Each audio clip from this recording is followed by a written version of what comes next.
so many parents all over the world in how they're struggling with their children's sleep. What are the common myths? Well, I suppose they go in two ways. So one way might be, oh, your baby should sleep through the night at 3 months. Okay. And then the other would be, oh, you're expected to be tired. Don't expect to get any sleep for the next 10 years. Somewhere in the middle of that. And that's what I'm really interested in as a practitioner is developing an understanding of what is normative sleep. You've mentioned 4 months. I was wondering if there is a particular reason for that. Is that the typical age during which the child begins to develop the skill of sleep? Somewhere around the 4 to 5 month mark, the brain takes over the controls of sleep. One of the big myths is you just need to let them cry. I would be adverse to that as a practitioner because I believe that as our children transition to from into being sleep able, they develop a sleep ability. And as they develop that sleep ability, I wholly believe they need to be accompanied on that journey and that the parent is their accompaniment and they travel that journey, they're supported in it together and they learn with each other how to navigate the sleep process. Lucy, welcome to the Charlène Gisèle show. I'm delighted to have you here with me today. How are you? I'm very well. I'm very well, thank you. It's lovely to be here too. I love it. Oh, good. Thank you. Well, I was hoping you could start off by telling us who you are and what you do, and specifically, who do you do it for? Oh, right. Okay. Well, my name is Lucy Wolfe, and I'm a sleep consultant, and I'm also a co-creational relationship mentor. I work specifically with parents who are struggling with their children's sleep. So, generally speaking, I would see a family from 4 months to up to 6 years of age. And I work with them in a really responsive, holistic way to help initiate better sleep practices within the family system. I'm the author of the Baby Sleep Solution and all about the Baby Sleep Solution. And I'm mom of 4 children myself. 4 children, that's Mhm. quite a commitment, Lucy. Tell us more about that. Well, we didn't realize the commitment until we were very much into it. My oldest child, his name is Jesse, he's 22. And my next child is Ellen, she's 20. And then I have another daughter, Eden, who is 17. And my youngest is Harry, who is 14. So it does sound very civilized now, but I can tell you at one point there was 3 young children under 4 years of age. It was chaotic and wonderful and all of those things. But it has deeply informed my practice, how I practice with parents, because I actually came to working in this sphere because I was a sleep deprived parent myself at the very beginning of my parenting journey, and I could not find any resources that I felt I needed. So as I went on my parenting, mothering journey, I soon became I soon realized that ultimately I needed to become the person that I needed at the very start of my parenting. And then that initiate me to change a career, to pursue education and training. And then I've been in practice for just over 13 years.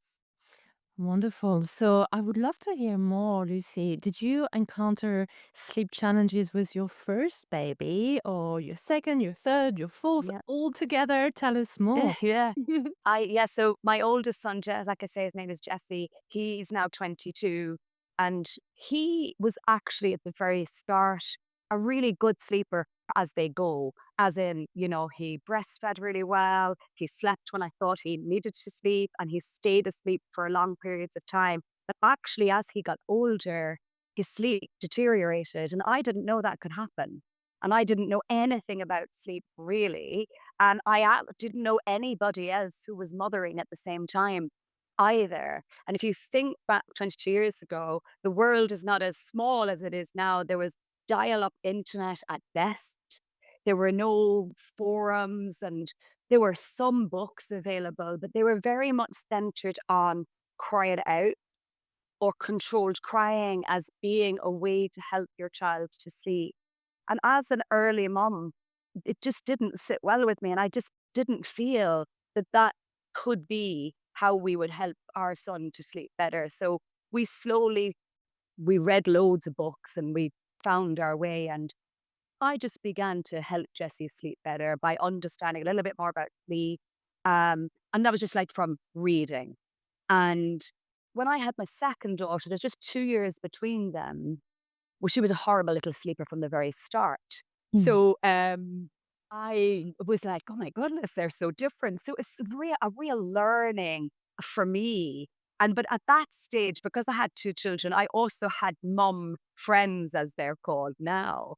And it just seemed to me that everybody seemed to struggle in different ways where sleep was concerned. And yet when I went to my GP and asked to be referred, she just kind of said, there's no such thing. There's no support for sleep. And yet, in some of the books that I've been reading in America, there were, sleep consultants or coaches that you could go to. But I'm based in Ireland and there was nobody. And I couldn't believe that. I actually couldn't believe that there was no resource. So I kind of filed it away. And then by the time I had my third daughter, so she's nearly 18, so you can hear the time frame. By then, I had decided that I would go and pursue training and learning so that I could really support parents the way I felt I needed to be supported when I Mm. struggled so terribly with Jessie. And when we talk about struggling with sleep, for me, my own lived reality and experience was not waking and needing a feed, but maybe waking every 40 minutes, waking up for 3 hours in the overnight period, battling sleep, resisting sleep. And it's that that takes such a huge toll on you as a person, and then by extension, the family, on all your relationships.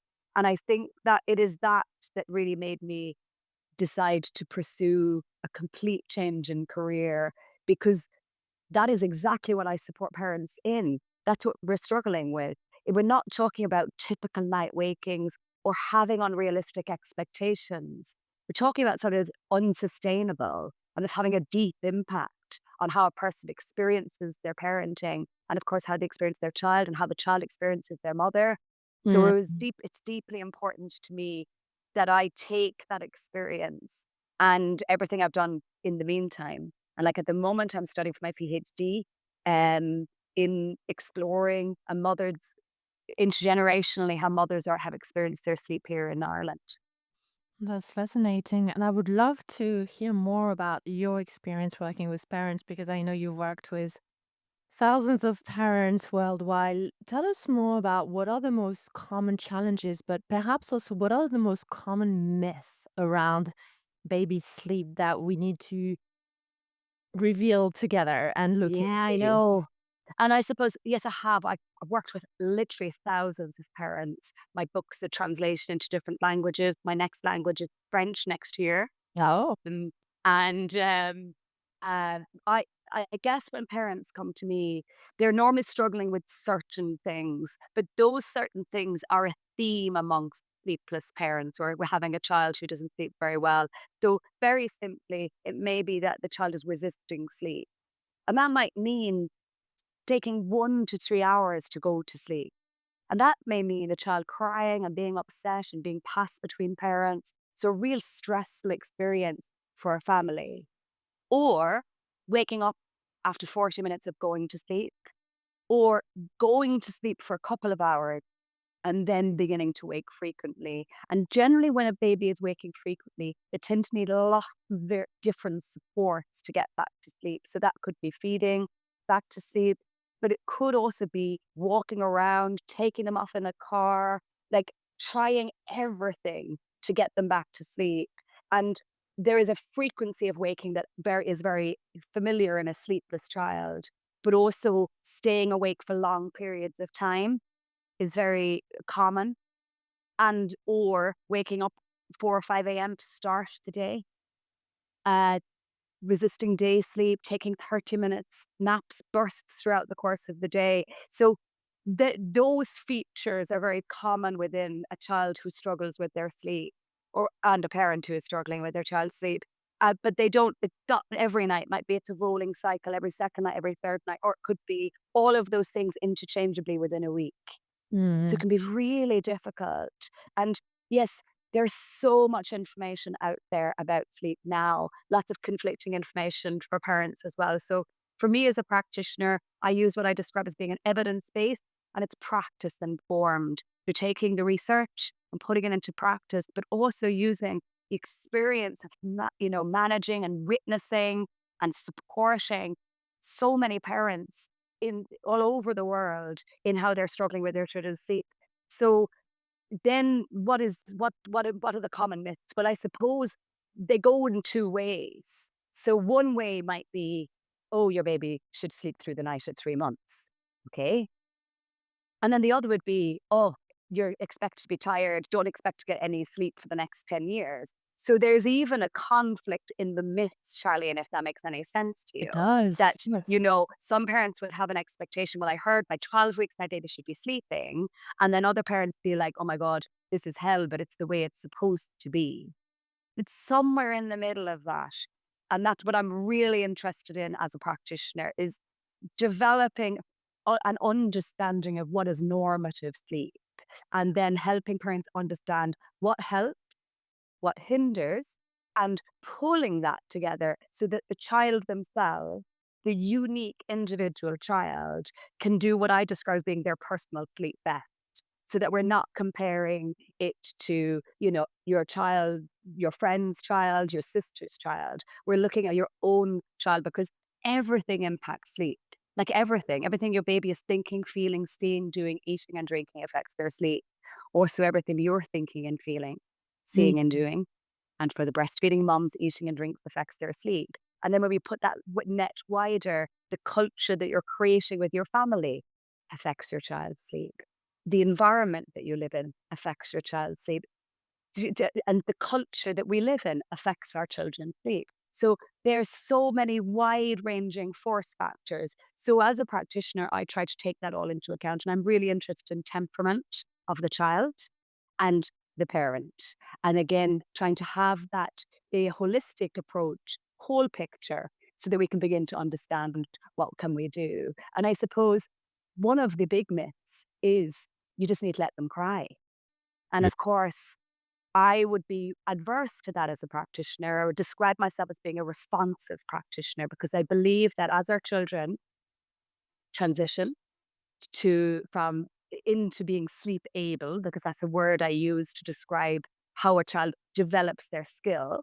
Okay, they become sleep able, they develop a sleep ability. And as they develop that sleep ability, I wholly believe they need to be accompanied on that journey and that the parent is their accompaniment and they travel that journey, they're supported in it together and they learn with each other how to navigate the sleep process. And that for that reason, then the child is not unattended, does not feel any abandonment, and becomes confident, emotionally supported. And I think that's very good for the whole family unit. And you've mentioned 4 months. I was wondering if there is a particular reason for that. Is that the typical age during which the child begins to develop the skill of sleep? It's interesting. There's lots of little touch points within the developmental aspect of a child's sleep. And in the first 6 months, it's a real rapid stage. We'll never see the rapidity of development ever again than the first 6 months. But essentially, somewhere around the 4 to 5 month mark, the brain takes over the controls of sleep. This is not a great description, but basically, in the very beginning, sleep is determined by the tummy. So Mm. sleep is different characteristically in the very beginning. And then at some point around this 4 month mark, the brain sort of takes over. But basically, what happens is that the child's sleep is developing such that now they begin to sleep very similarly to an adult. So their sleep cycles are representative of what an adult sleep phase might look like. So they begin to exchange between light sleep and deep sleep. And it is around this point that we often see deterioration in sleep, but also it's around this point the potential exists for the child to begin to sleep longer. So we see potential of longer sleep phases around this time too. And again, I'll always want parents to think of their child's sleep as a process of development, similar to as you're witnessing them, turned from being, immobile to completely mobile. They're going to go through loads of transition. The sleep itself goes through loads of transitions. And of course, even if you think about it in the very beginning, a baby may nap 8, 10, 12 times a day. By the time you get to 18 months, that baby is now napping maybe once a day. So can you think about all the stages that lead to that point? So parents are navigating that within all the other force factors. And again, my job is to support them in beginning to understand, what can help here to alleviate the challenges that they experience. What can we do to promote this sleep ability? So when I say sleepability, what I really mean is the child's ability to get to sleep themselves.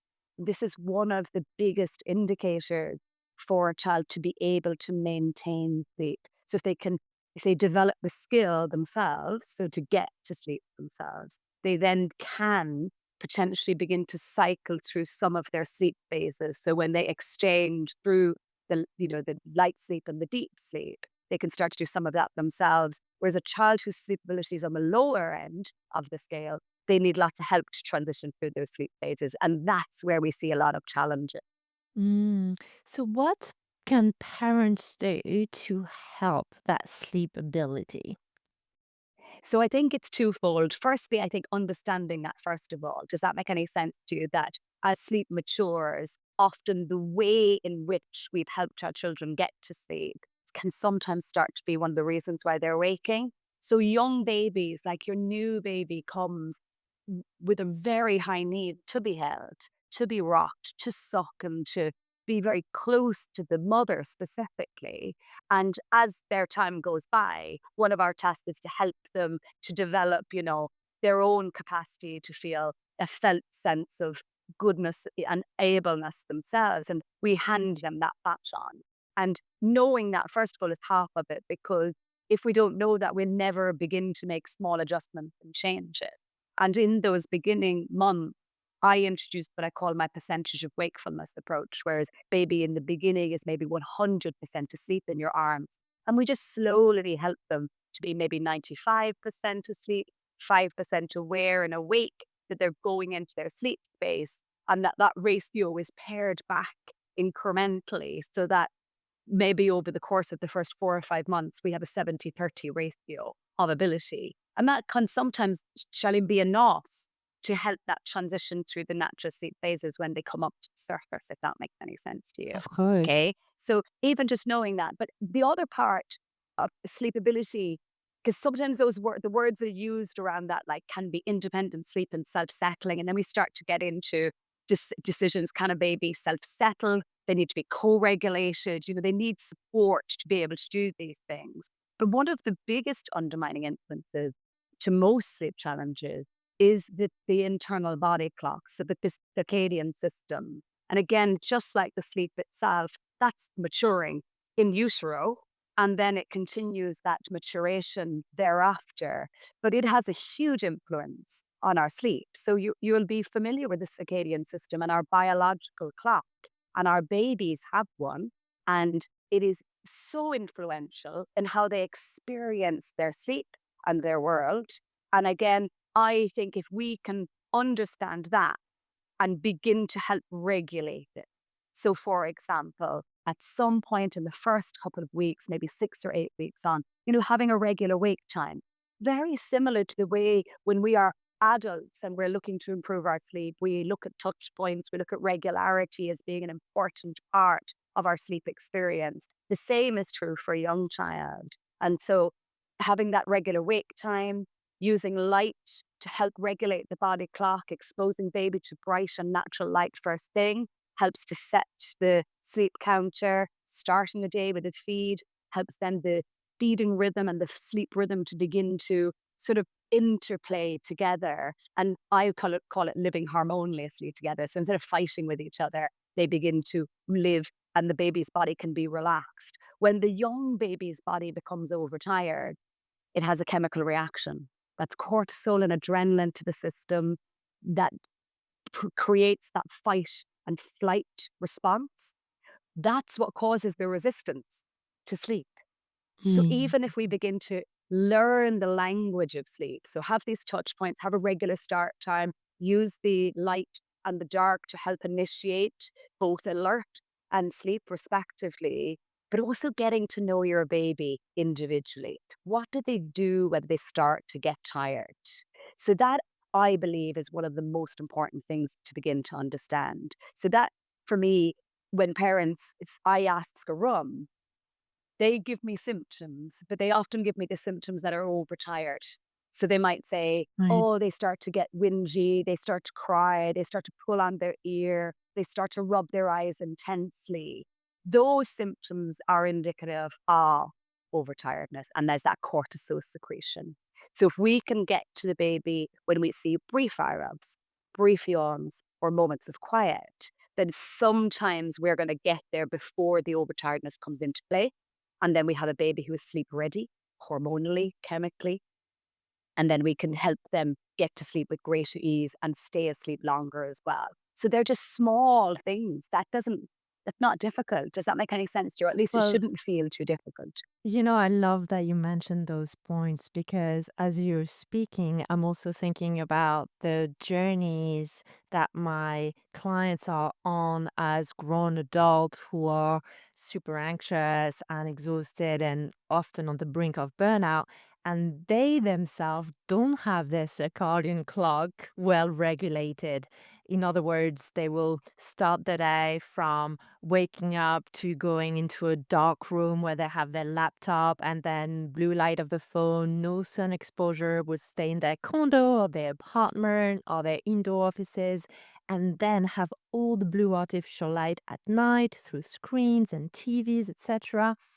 And what I find interesting is I've also noticed with clients that were parents that without knowing and of course without the intention until they know better, they also expose baby to those really bright artificial blue light in the evening, which also dysregulate not only their circadian rhythm, but baby's circadian rhythm. So when you educate the parents about baby, you're also educating the parents for themselves.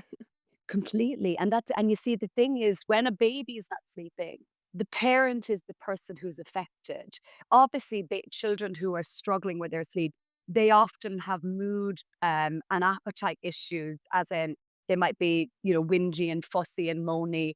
They might not eat very well. But a lot of the time, the baby is fine. Like the baby could be awake 10, 20 times at night, get up in the morning and seem okay. Now, obviously, there's an underlying part there, but the adult is having it's having an impact on them immediately. And this is where I suppose I would be seeing parents who are working in high level positions and they are making high level decisions, like they are making decisions that are very important, and they're not able to work the way that they had been doing previously. And they're also feeling unsupported in that because, when someone is sleep deprived, it is often aligned with being, under the influence of alcohol, having the same sort of impact when you're sleep deprived. Y- And, Mm. if someone turned up into the workplace under the influence, we'd send them home. Yet we are seeing a third of our workforce, our parents of young children, and sleep deprived as well. And they are struggling in that. So it's important that we prioritize helping the parents and the caregivers understand what can we do, how can we help the child, and then by definition, we're helping the parents to become better rested themselves and to reduce, all the anxiety and the stress that is stimulated in every aspect. So you're stressed because you're not getting enough sleep. You're stressed because the baby won't sleep. And it has this impact on each other. So baby picks up on that. And now we're feeding that cycle. So it's really a case of having that real kind, compassionate approach to both. And in education, sleep psychoeducation is how I would describe it. So we begin to understand these things. Because often with sleep, and you probably will say the same with your own clients, that it can be a simple explanation. Okay, it can be hard to change some of those things, especially when you're an adult and you don't want to give up your caffeine and things like that, right? But it, sometimes with a baby sleep, you can make 4 or 5 different changes that won't feel that any more difficult than what you're currently doing. So by having that regular wake time, I describe creating a feeding and sleeping balance to the day because I'm trying to honor the system. So often I meet parents and baby is snacking all day, eating, drinking milk specifically every 1 to 2 hours. As your baby gets older, they can do longer than that. But if they don't do longer than that, we're just waking up their digestive system all of the time. The digestive system is being asked to work. There's no rest, there's no restoration. So again, just looking at that and then looking at like small things like how do we prepare for a bedtime routine? Well, And as what you say that, I want to hear about how you prepare for baby bedtime routine, but most grown adults don't have a good bedtime routine, so maybe it goes hand in hand. this is, and sometimes that is the thing that sleep has, like if you look at the um antenatal and the postnatal education and sport, sleep doesn't really feature unless you are contacting someone in private practice like myself. And Mm-mm. how could that be missing? How is that missing from the framework in terms of parents understanding? Because often when I meet parents, they kind of say, well, if I move that in advance, the prevention is better than cure. So again, you can hear I'm really deeply interested in helping parents understand so that they can then make the adjustments and changes. I put a big emphasis on bedtime routine. I think they should have certain characteristics that serve both the parent and the child. So in the very beginning, you can introduce the bedtime routine from about 6 weeks. So when baby starts to smile back at you, they're now responding to social cues. And for that reason, you could then start to implement a pre-sleep ritual. So in the very beginning, it doesn't really need to be anything other than the fact that maybe you go upstairs, you get them dressed and changed, you speak to them in a calm and loving way, you sing a few songs, you maintain eye contact, and maybe you feed them. And like I've said earlier, maybe you use the percentage of wakefulness approach to try and help them, you know, develop some sleep ability. By the 4 month mark, I put much more emphasis on the bedtime routine. And I think of the bedtime routine as a touch point that you're going to have with your child through the lifespan for all intents and purposes. And, at some point, as your child gets older, the bedtime routine gets handed over to them. But you're setting these principles in place early so that child begins to honor themselves and have what I call sleep literacy so that they know I'm tired, I don't resist it, I want to go to sleep because it serves me developmentally in a well-being way as well. But anyway, a bedtime routine for me by the 4 month mark needs to be in the bedroom that your child is going to sleep in. So not doing it, like not starting it in the living space, or if the baby is sleeping in their own bedroom, not doing it in the parents' bedroom and then going to. You want your baby to have good forms, feelings, and associations with the space and the place that you have assigned for them to sleep. So, firstly, the bedtime routine itself should be centralized to that place so that bedtime is logical and linear, so that we are in one space and all of the effort that we pour into the bedtime process is is efficacious. So it is worthwhile.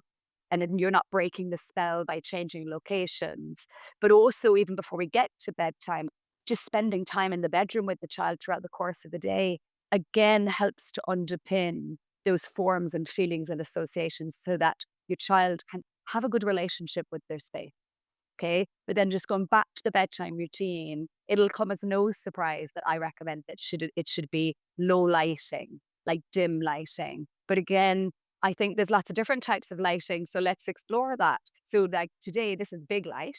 Um, the light for a bedtime routine with a baby, I would say is lamp light. So the type of light you might read your own book by in the evening time. And then when it's time to actually go to sleep, I would end up with what I call night light, sleep light. So you have a dim light in the room for the whole night so that the baby, again, as they're getting older, can see that they're okay, that they started off here, and we're generating this continued effort of psychological emotional safety that the child feels. And also it helps parents not to leave on hall lights, bathroom lights, and on sweet lights, which have an impact on how the child experiences their sleep. So lamp lighting, um, loads of physical and eye contact, loads of engagement. I want parents to think of the bedtime routine as a relationship. It is all about relationship, you know, of absolutely book share, but book sharing can be quite passive. for a young child. Whereas I love bedtime routines to be interactive. So again, as they're getting older, stacking cups, shapes sorting, wooden puzzles, things that you can do that you take turns on. Does that make any sense to you? So that, Mhm. you know, you're, if you think of it like this, the message of the bedtime routine is I see you, I love you, I hear you, you belong. So that is generated by dialogue, eye contact, physical contact, and engagement. And that is the transition from awake to asleep. And if we can make that bedtime routine very connected, very engaged, emotionally available, 20 minutes, that's another correct characteristic. So in the bedroom that the child sleeps in a dimly lit environment, focused on relationship for 20 minutes, beautiful. There's your bedtime routine. Mm. And should it be both parents? Well, I believe that both parents is too stimulating for the young child. And so for that reason, what I encourage is an interchangeability. So one parent one night, another parent the next night, and exchange that. And what I want to mention about the bedtime routine and the focus on that is, in a working family, a lot of the time when we get home, we only have a small amount of time to spend with our children before it's time for bed. And that can often be a big source of stress for a working family. It's a rush. You get in, you collect from daycare, you're, trying to get dinner, you're trying to connect with your child.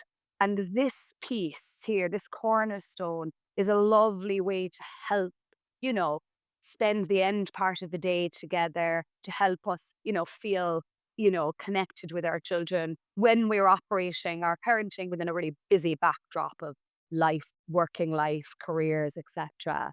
And so, yes, one parent at a time so that the child is just concentrating on one person.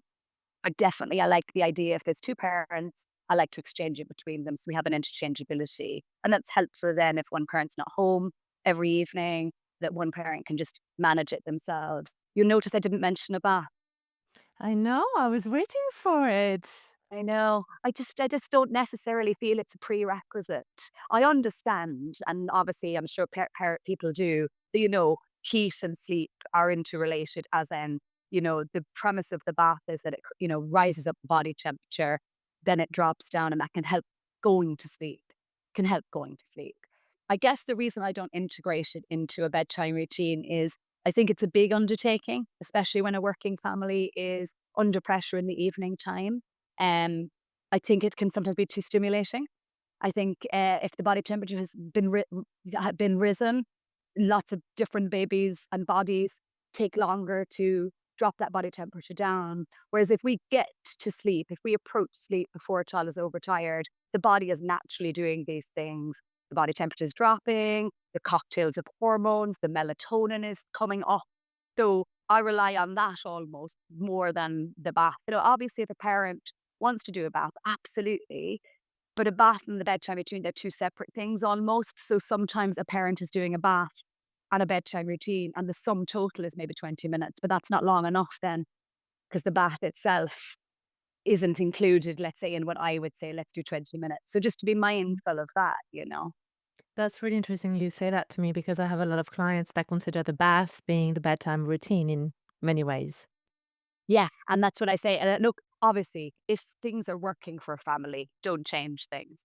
I spend all of my days troubleshooting with families when it's not working. So again, I want to have that real sort of forensic look at what can we do, what can we commit to, and what's helpful within this particular individual family. And look, I'm interested in parents hearing information that resonates, leaving behind the stuff that doesn't, and figuring out within that what feels right for them.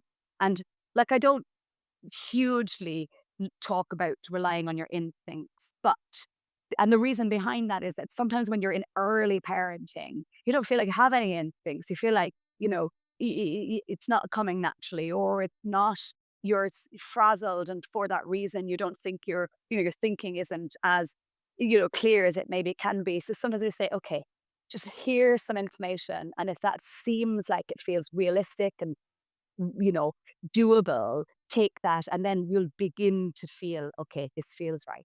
this is where I'm at, and a lot of the time, like a lot of the clients that I work with, they're very highly organized people in general. They would have what they might call organizational brains. And then all of a sudden they have this baby who thwarts all organization, who is like unruly, and they're used to being in charge of, teams of people and organizations. And then this tiny little individual has thrown everything they know about themselves out. And that is a big period of adjustment, as we try and figure out our mothering and parenting styles amidst the backdrop of our professional selves. Lucy, when I told some of my clients that we were about to have this conversation today, I got a huge amount of interest, but also I got a few questions and a few requests from them. So I was wondering if we could do a bit of a live Q&A. I would love that. Okay, wonderful. So I have some from moms and I have some from dads and I have some from couples. So I was wondering if we could start off with, when should I sleep with baby? When should I stop sleeping with baby? And what are your recommendations around baby in the bedroom?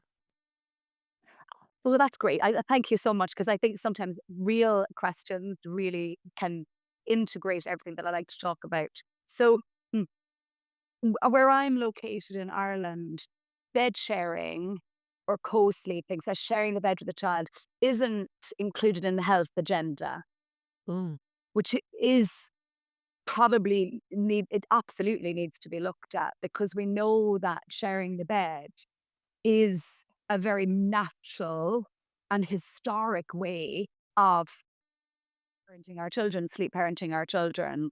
Obviously, the health agenda supports not sharing the bed from a SID perspective. And so we have to be mindful of that. And I suppose there's no such thing as a risk free environment, but whatever way you're going to sleep your baby, you're going to honor the, safe sleep.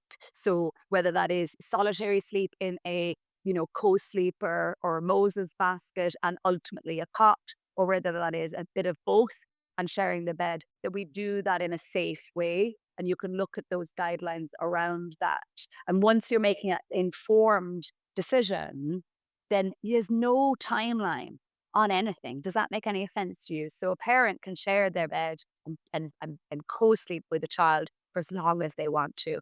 That is something that's very important to me, that there really shouldn't be any shoulds, haves, or musts around it. It really is what do you want for your own family? Now, I would see the majority of my clients sharing the bed and not wanting to continue that practice.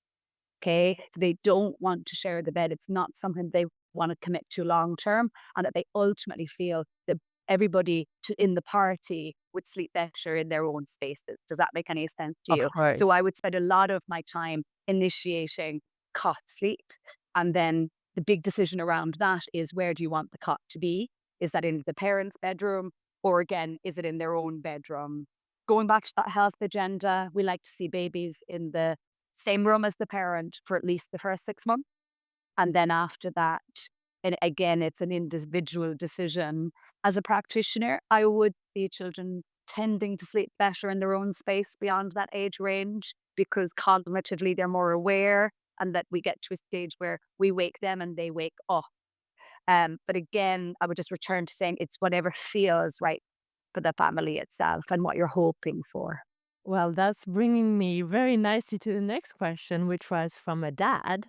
And it goes, our baby is 6 months old. I would very much like the transition for baby to sleep in his own space because I struggle with my own sleep with baby in the bedroom. My wife doesn't agree and feels that baby is better off in our bedroom for the time being. That creates tension in our marriage. What would you advise? I know it's Is difficult that a common because, question? yeah, and it's common in not just room sharing versus not room sharing, or bed sharing versus, but just in general, that we come together as a intimate couple parenting. And of course, we've had different parenting and upbringing. So we bring that to our own parenting experience. And there often is tension around this. Obviously, you can have conversations before your baby is born and you can make ideal decisions, but nothing really prepares you for the lived reality of what it's going to be like and maybe how you feel. And I think it's important that we honor each other in this, and to begin to understand what are the needs here. So, like, if mom really wants to keep baby close to her, is just where she's at in her parenting? You know, what's the source of that? I can already hear the source of dad's needs because he's suggesting he doesn't sleep well in the context of the baby being in the bedroom. And of course, I meet lots of parents who've made a decision in the short term to maybe sleep separately so that one parent is getting the sleep that they need, whilst the other parent is still maybe doing, the caregiving in the overnight, or they're swapping that out between them. There's no right decision here except open communication. The only thing I ever am concerned about is, let's say if we have somebody who is sharing the bed with their child, that isn't masking something else in the relationship so that they don't want to share the bed with the parent because there's something else going on in the relationship. So there's Mhm. so many dynamics aren't there. And look, I guess I would give space to, I talk to parents about being emotionally ready for your child to not sleep in their Yeah. proximity. Like, a lot of the parents I meet these days, and I've seen them in my research. So modern moms in this era, they are afraid of bed sharing because of all the safe sleep pieces, and they're deeply concerned. Now, you can safely bed share. There are ways of doing that, but of course, it would seem that maybe the risks are higher to SIDS with bed sharing. However, we can look at that. We just want to make sure that everyone is making those, feeling this feels right for me, and that we can have that good, open discussion around it, and we can make time for each other. Like, that's a big part of the work that I do as well, Charlene, is that, when you're parenting a child who's resisting sleep, there is often no time for the parents together as a couple.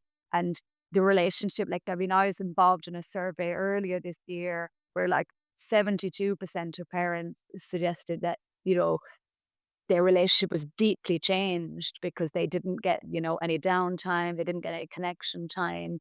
And that can be a big issue. And we sometimes don't hear the dad. Does that make sense? Like, Yes. he's now maybe feeling outside of this little dyad between mother and baby. And so again, it's just trying to help everybody, understand where each other is coming from and to be kind in that. I have one more question from a mom, and it's around mom guilt. So she says, Lucy, I have a really, really tough job and a very busy career. I love my career and I love my newborn, but the two of them combined try to drive me mad. I often feel guilty because when I have a tough day, I feel more anxious when I get home. And when I'm more anxious, I notice so is my baby. I think this is one of the biggest modern dilemmas, if I'm honest with you. Uh, like, I see this all the time in my practice. Highly educated women in top positions worked very hard to get to those positions. And then they become mothers, and the ground seems to shift beneath them. We have divided loyalty to the career that we love, and rightly so, and to the child that we obviously are going to love too. And the demands that are on us are enormous, to be uh, to work as if you have no child, and to parents if you have no job, and somehow fit this all in the same amount of hours that you did when you. And I guess this is where self-compassion comes into play. Okay, so being kind to yourself, and that unfortunately we do see a bi-directional relationship between, our mood and behavior and our child's mood and behavior. So the energy that is being passed between us. That's such a burden, isn't it? Like, such I just think that's just overwhelmingly that we have that impact. So again, this is where using all of your self-care comes into play. But also, this is where outsourcing things, resources, making accommodations also comes into play. Like, what can you do to make life easier? like what at this moment in time, early parenting is deeply intensive. Like they call it you're being in the trenches. That's what people would say, and that is so Mhm. true. But it is only for a short period of time. This deep intensity, it all begins to alleviate. So if you can give as much as you can and still save parts of yourself while you're doing that giving. And if you could, like I would say, mom guilt, highly prevalent, but it's a waste of energy. If that makes any sense to you, like I think your energy is placed better in the bits that you can do and that you can do well, and to correct how you talk to yourself. So it probably very similar to a lot of parent people that you would engage with, Charlene, about how we are in ourselves, in relationship with ourselves, and by default, how we are with our children. Now, again, these are massive things to be confronted with as you're in the middle of a massive transition, emotionally, spiritually, developmentally. Um, so, again, just taking time to be present, to before you, I would often talk to moms about trying to stay grounded. So you're coming from the headiness of the boardroom, for example, then you're coming home and there's banana needs to be put it into a little mouth, and plastic blocks all over the place need to be cleaned up. So it's heady, right? So just really being kind and compassionate to yourself. And I also encourage parents when they're in this to know that we're modeling for our children too. So if mom or dad is in a high pressured, high powered job or not, like just working, right? Well, it's not brilliant modeling for our children that our children as they grow up are bearing witness to mom and dad working hard, prioritizing, balancing. And I think that's good too. As long as we can protect them from that stress and anxiety, right? This is it, and I do, like I've said already, I think that is such a burden, I really do, because, the mother blame piece is always in our psyche about, how we are with our children, and is it gonna impact how they experience their world? But how they experience their world is impacted by hundreds of thousands of interactions, and, we're doing our best, and I think we all have to keep reminding everybody that, good enough is good enough, and doing our best. And when we can do better, we will, or we know better. Okay. So, but I just think that it can be really unhelpful to be blaming and feeling guilt and all of those things. I think just concentrate on what you have in this moment, doing your best in this moment. I'm a big fan of outsourcing things that, if that's in the budget, like your cleaner, your food, like do things right now to make life easier. My children are old. I said that at the start. They're getting older. Oh my goodness, I think I was insane at different points in my early mothering, but it is easier. It's so lovely. And I don't think either, like I've got teenagers and young adults. Oh my God, what a lovely time. What a lovely time to be a parent, because you are now really experiencing all that hard work, if that makes any sense to you. And there's a collaboration and there's a co-creation between you. So just keep going, keep mothering, keep parenting, keep doing your best. I really think that I feel that strongly. Thank you, Lucy. I was wondering if I could just ask you one last question. Is there anything that we haven't covered that you wish you knew before you became a mom? Oh my goodness. Do you know what?